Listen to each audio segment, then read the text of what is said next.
This is Clyde Yancy here at ACC 2025 on behalf of the American Heart Association, understanding what's been the important information to come from this really fantastic meeting, 75th anniversary. One of the really important trials was delivered by my friend and colleague, Ruth Masterson Creber, the mighty heart failure trial, a trial that involved mobile technologies, that was very representative, and has some very important learning and teaching points that we hope you can now share with us. So welcome, and first, congratulations to bring the trial from beginning to end, big stage, and get the kind of feedback you've received today. Congratulations. Thank you. Really appreciate it. Let's get right to it. What problem were you trying to solve with this trial? What we're trying to solve is the readmission problem that patients with heart failure have and the transitions of care gap that we continue to have for patients with heart failure.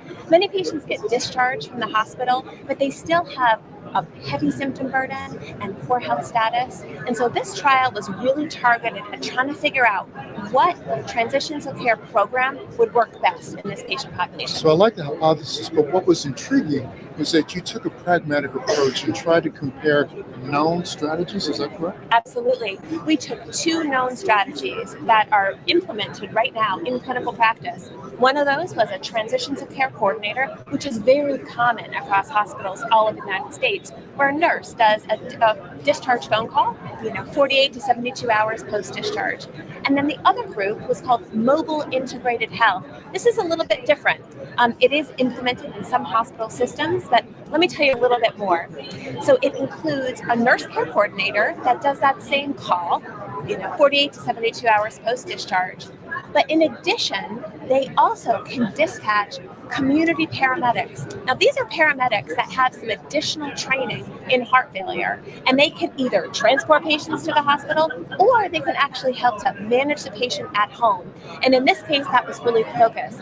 They would do med reconciliation, a fall scan in the home, and then what they would do is they brought all the technology needed to be able to do a facilitated telehealth visit with an emergency medicine doctor. That means they brought hotspots, they brought laptops, tablets, everything needed to be able to help that patient have a telehealth visit. So this really is a very intriguing design. Everyone gets access to the nurse manager or the nurse coordinator. Exactly. One arm gets this incredible suite of mobile technologies with trained personnel, paramedics that are trained for chronic care management and to facilitate a telehealth interview. Right. That's very novel. So we're really interested to know, how did it turn out? Okay, great. Well, we had two co-primary outcomes for this study. The first was health status, and the second was 30-day all-cause readmissions. Well, first let's start with health status. This was measured with the Kansas City Cardiomyopathy Questionnaire, where higher scores indicate better health status. So what we see between the two groups is that both groups improved significantly in terms of a clinically actionable and clinically significant improvement. In terms of the actual differences at 30 days in scores between the two groups, there was no differences between the two groups until we looked at interaction effects, where there were significant interaction effects by age. For health status, patients in the mobile integrated health arm had 4.5 points higher health status when they were in that younger cohort of heart failure patients. So to be clear, their KCCQ score was higher by a margin that we think makes a difference in the younger users. Exactly. And then when we looked actually within the TOCC arm, between those older and younger patients, it was 6.5 points lower in the younger group. And so we're really seeing this important interaction effect and difference by age with health status. And then what about by sex? So for the 30-day all-cause hospital readmissions, we had a significant interaction by sex. In both groups, the readmission rate was 20%. So there was no difference overall between the two arms in 30-day hospitalizations. But when we looked within the MIH group at women specifically compared to men, they were 30% less likely to have a hospital readmission than men, showing that there seems to be a differential benefit within the MIH, people who are randomized to MIH in terms of by sex. So, this is another example of where if a top line result is null, don't look away. Absolutely. Because there's so much more information embedded here.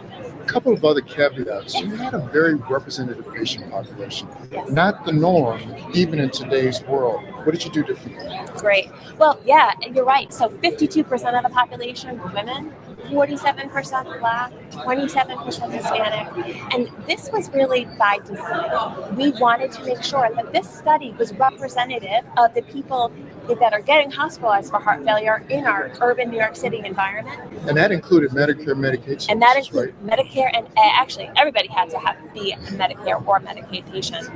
What we did differently was we were very strategic about who we hired to be our research assistants. And what was important to us was that they were actually from the community, they spoke the languages that they were recruiting in, and that they really had trust of our patient population that we were recruiting. And so I think our study team looked like the patients that we were able to recruit, and that really made a big difference in terms of establishing trust with patients and then having them be excited and willing to participate in this trial.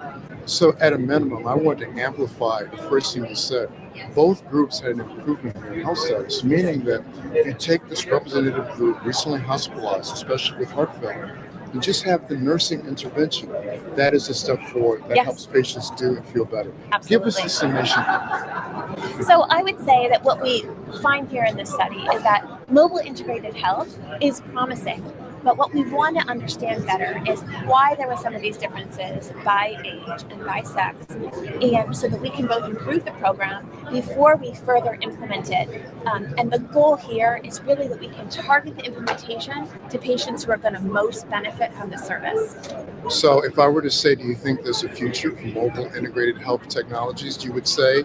Definitely, definitely. And I will also say that we're excited to try and do more implementation in rural environments and be able to Which would be key, evaluate that which as would well. absolutely be key. And I think And that's that may really be where important. you would see the significant difference as well. I Absolutely. want to thank you for your work first. Thank you. And for speaking to the American Heart Association here at the ACC 25. Thank you. It's my honor. This is Clyde Yancy at ACC 25, representing the American Heart Association, exploring the important information divulged and brought forward at this important conference. I had the pleasure of visiting with Ruth Masterson Creber today. Great data for the Mighty Heart Failure trial. So delighted to visit with you. Thank you very much.